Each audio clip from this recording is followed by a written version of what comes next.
Bonjour à tous, cette vidéo vise à présenter les nouvelles fonctionnalités de Mapeo Calvados suite à l'évolution du portail qui a eu lieu en janvier dernier et les formations qui en ont suivi. Vous avez été nombreux à être venus assister à ces sessions de formation. Vous nous avez fait un certain nombre de retours, un certain nombre de suggestions et nous avons travaillé donc ces derniers mois à l'évolution, à une nouvelle évolution du portail et nous vous proposions donc un webinaire le mardi 25 juin 2024. Pour ceux qui n'ont pas pu y assister, nous vous proposons de visionner cette petite vidéo plus courte que le webinaire, mais qui synthétisera l'ensemble des fonctionnalités et des nouveautés qui ont été développées récemment sur Mapeo Calvados. Tout d'abord, au niveau de l'interface, au niveau du design, nous avons beaucoup travaillé sur ce pan du portail cartographique, avec d'ores et déjà, à l'arrivée sur le portail, un choix du profil. Selon si vous êtes plutôt un administré, vous aurez un accès grand public aux applications, ou si vous êtes plutôt du coup une collectivité, vous pouvez donc cliquer sur ce profil-là. Le portail vous propose de vous connecter. Et une fois connecté, vous avez bien accès ici aux différentes applications cartographiques qui vous sont dédiées en tant que collectivité. Côté gauche, nous avons ajouté des mots-clés qui vous permettent de filtrer les applications. Si vous en cherchez une en particulier, vous cherchez par exemple l'application adressage, vous pouvez filtrer ici et l'application vous montre la bonne application. Un certain nombre de nouveautés ont été développées dans l'application principale, qui est celle du cadastre, donc la première ici en haut à gauche. Et tout d'abord, une des fonctionnalités les plus utilisées, c'est justement la recherche de parcelles. Donc la recherche de parcelles s'effectue ici par le petit menu cadastre, qui est bien évidemment disponible seulement si vous avez déposé l'acte d'engagement de confidentialité sur votre compte Mapeo. Si ce n'est pas le cas, nous vous invitons donc à cliquer sur votre identifiant en haut à droite, puis sur Mon compte, et ensuite d'aller déposer un acte d'engagement signé à votre nom, et bien entendu aussi retourner à votre supérieur hiérarchique ou éventuellement à l'élu référent de votre commune. Lorsque c'est fait, donc vous avez bien accès à cette recherche cadastrale, qui peut s'effectuer soit par un numéro de parcelle, un numéro de section, soit par propriétaire. Par numéro de section, la nouveauté, et vous nous l'avez beaucoup fait remonter en formation, c'est qu'avant vous aviez la liste des 528 communes du Calvados, ce qui pouvait être un peu fastidieux au niveau de la recherche. Nous avons donc filtré en fonction de votre commune. Je suis ici sur le compte de formation, branché sur la commune de Souleuvre-en-Bocage. Le portail me propose donc uniquement la recherche sur Souleuvre-en-Bocage. Pour les intercommunalités, vous aurez bien entendu la liste de l'ensemble des communes composant le territoire de l'EPCI. Également valable pour les syndicats.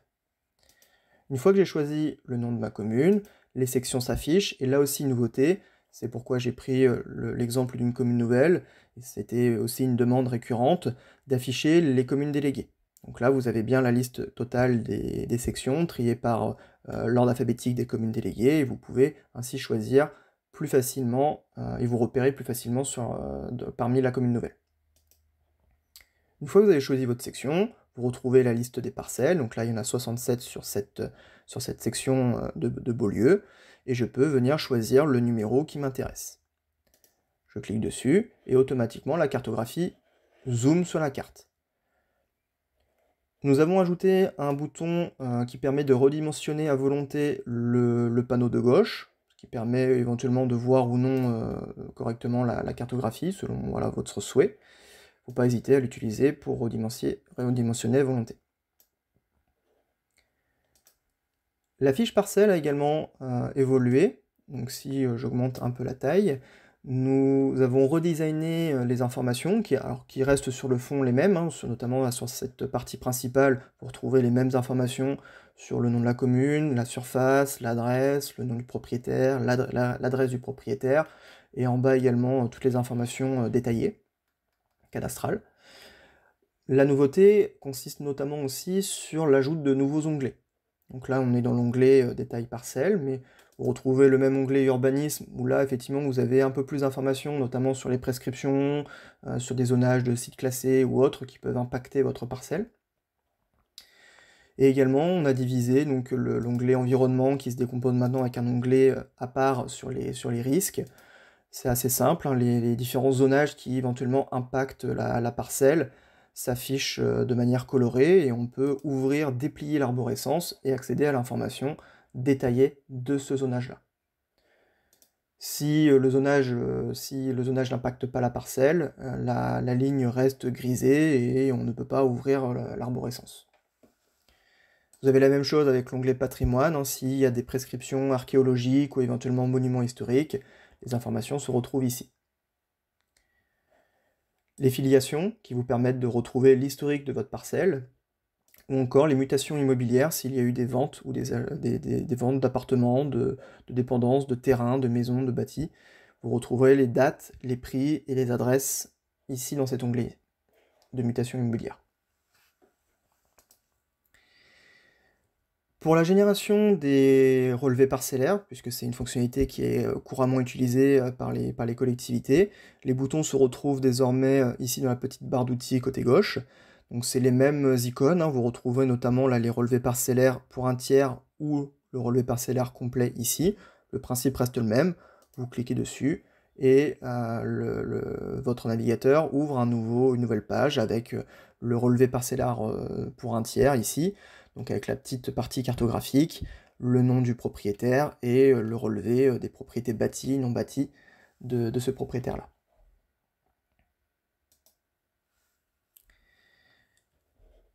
Une demande également récurrente, qui n'était pour le coup pas du tout de notre fait, concerne le décalage que vous pouviez avoir entre le cadastre et la photo aérienne.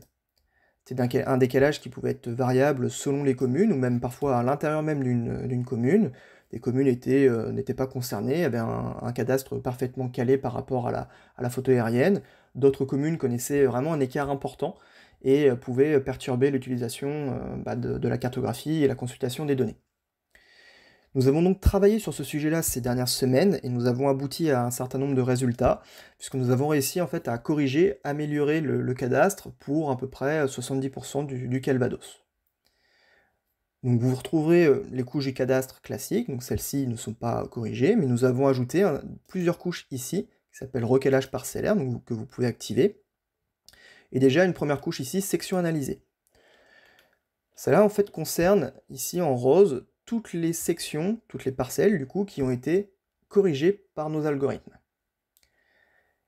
Pourquoi nous ne pouvons pas corriger l'ensemble du territoire du Calvados? C'est parce que les algorithmes se basent sur des données produites par l'IGN et qui malheureusement ne couvrent pas l'entièreté du territoire du Calvados. Donc seules les sections en rose ont pu être corrigées, c'est déjà plutôt bien.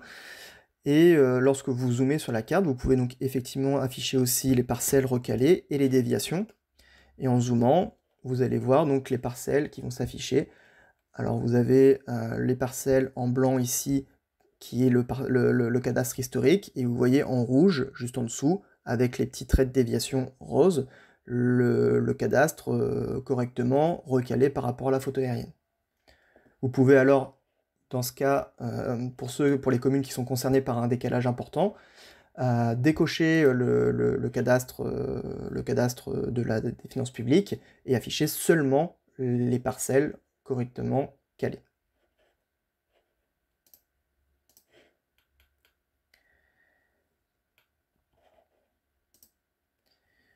Également, vous retrouverez une fonctionnalité qui était déjà en place, hein, mais elle y est toujours, hein, c'est le switch d'application que vous pouvez utiliser ici, c'est le deuxième icône de la barre d'outils de gauche, et qui vous permet de passer d'une application à l'autre, mais d'en conserver l'emprise cartographique où vous étiez.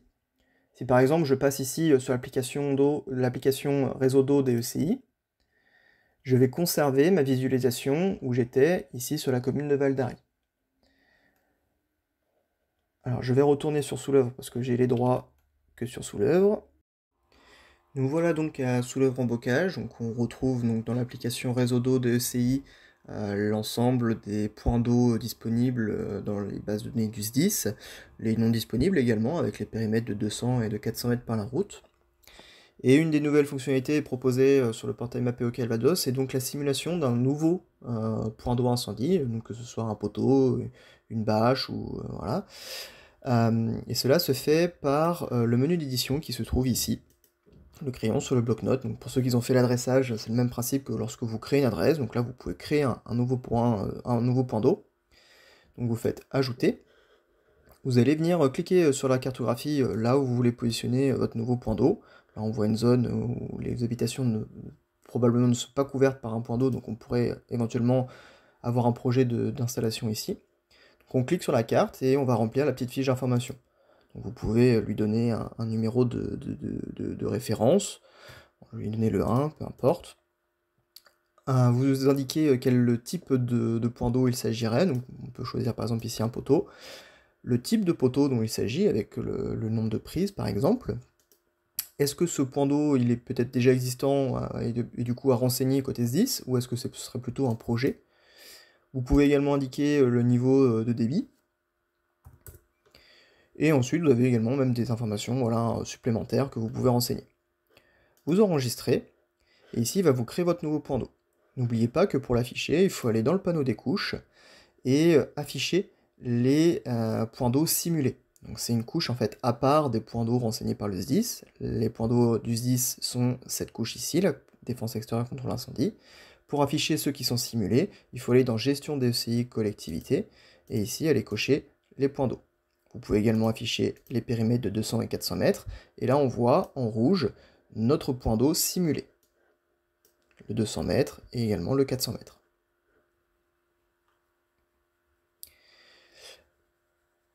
Une autre nouveauté, alors ne concerne pas forcément l'application réseau d'eau DECI, mais l'ensemble du portail cartographique, est ce qu'on appelle le timeout.